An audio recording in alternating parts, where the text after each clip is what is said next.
What's up, marshmallow lovers? This is my recipe for chocolate chip cookie artisan marshmallows. You'll need water for the bloom, gelatin of choice, salt, more water for your syrup, molasses, corn syrup, vanilla, butter, brown sugar, and chocolate chips. First, we'll start with the bloom. You'll need a microwavable bowl and add 4 ounces of cold water to the bowl.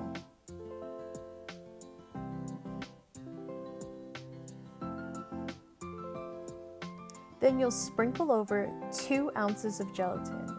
I use fish gelatin, but you can use pork or beef gelatin of choice. Add a pinch of salt,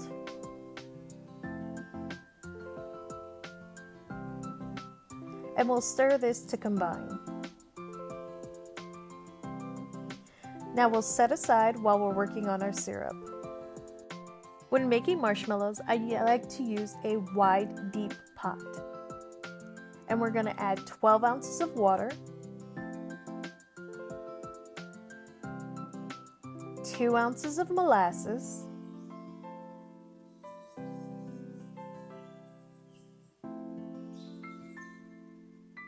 2 ounces of corn syrup,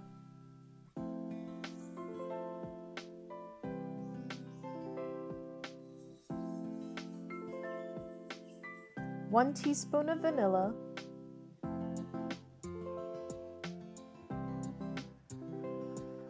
2 tablespoons of butter right into the pot, and 2.5 cups of brown sugar.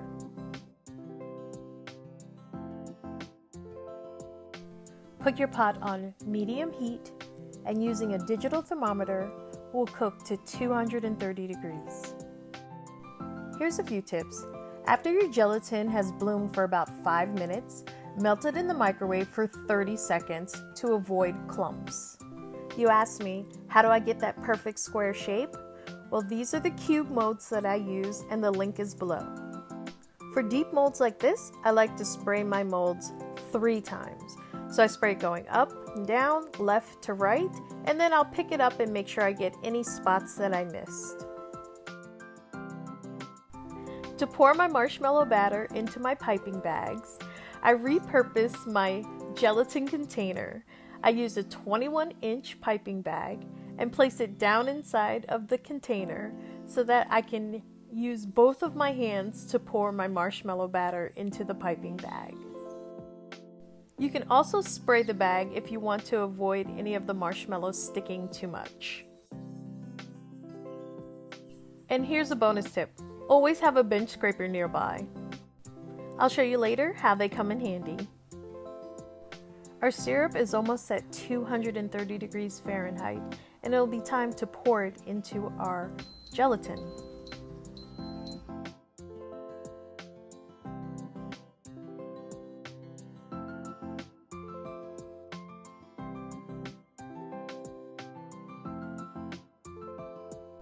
And now it's time to mix. I'm using a KitchenAid PROFESSIONAL 600, and I always just turn it all the way up when I'm mixing. So I know you're gonna ask me the question, how long does it take? Honestly, I mix for about 5 to 6 minutes, but it depends on the size of your whisk and the watts of your KitchenAid or stand-up mixer that you're using. I'll touch the bowl from time to time to see what the temperature is. If it's hotter than the touch, then I usually keep mixing it. I try to get it down to about 92 degrees. If you're pouring your marshmallows into a pan, make sure you spray the pan and sprinkle some chocolate chips at the bottom of the pan before getting started. To incorporate the chocolate chips, I add them to the batter as I'm pouring, and it goes down into the piping bag. They're going to melt a little bit, and it's going to give this lovely swirl effect. So you can see in the bag, it's swirled. I'm just going to cut off the top of the tip of the piping bag and start piping.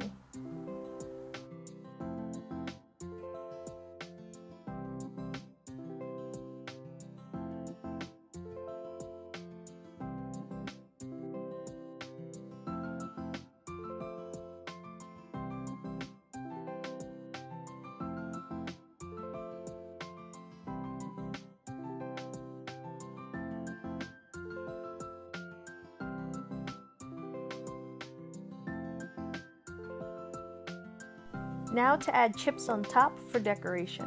So if you poured it into a pan, this is the time you want to add your chips on top so that they will stick better to your marshmallows. I'm also going to make some round marshmallows just to be cheeky and make them look like chocolate chip cookies.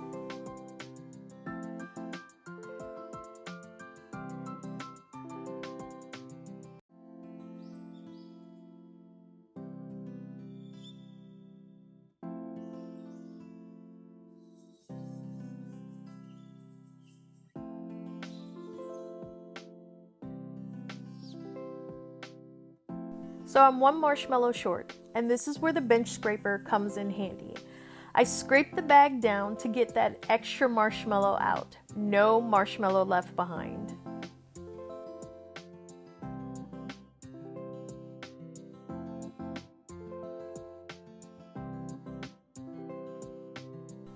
These marshmallows have set for about 2 hours, and I'm going to show you how I dust them. So I use a bread bag and I add about a tablespoon of powdered sugar per 12-15 marshmallows. Pop each of them out, and I usually shake them when I get 3 in a bag. So the first couple are going to look like they have a lot of powdered sugar on them, but then as I add more marshmallows to it, it'll soak up some of that powdered sugar so that they're all not stark white.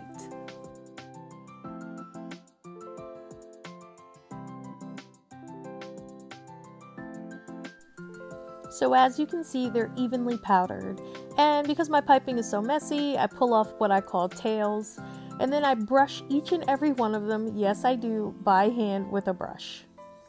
For these cube marshmallows, I'm going to use a gusset bag, and I'm going to put about 4 marshmallows in each bag.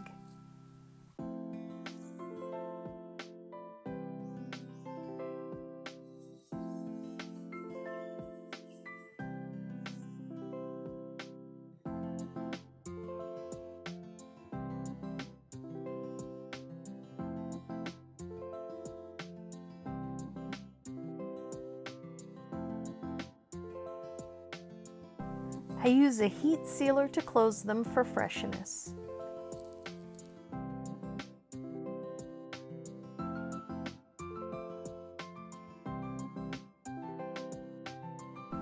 So I came up with a clever idea of how I wanted to package these for a customer, and I found these white milk cartons that I've never used before, and this is perfect because, as we know, cookies are milk's best friend.